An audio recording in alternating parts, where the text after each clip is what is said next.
ഇസ്ലാം ഉപേക്ഷിച്ചവരെ കൊല്ലാനായിട്ട് പറയുന്ന ഇസ്ലാമിക നിയമത്തെക്കുറിച്ചാണ് ഇന്നത്തെ വീഡിയോ. ഈ നിയമം ഇസ്ലാമിക രാഷ്ട്രത്തിൽ മാത്രമാണ് ബാധകമായിട്ട് വരിക.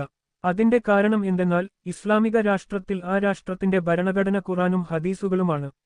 രാഷ്ട്രത്തിന്റെ ഔദ്യോഗിക റിലീജിയൻ ഇസ്ലാം മാത്രമാണ്.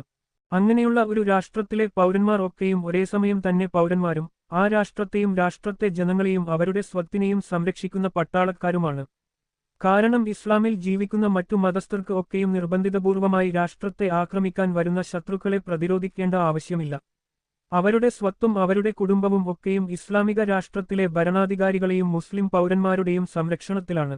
അങ്ങനെയുള്ള ഒരു മുസ്ലിം പൗരൻ തന്റെ രാഷ്ട്രത്തിലെ ഭരണഘടനയെ വെല്ലുവിളിക്കുകയും അത് പരസ്യമായി തുറന്നുപറയുകയും അതിനെതിരായി നിലകൊള്ളുകയും ചെയ്താൽ അയാൾക്ക് 3 ദിവസം അയാൾക്ക് ഒരാലോചിക്കാനും നിലപാട് തിരുത്താനും സമയമുണ്ട്.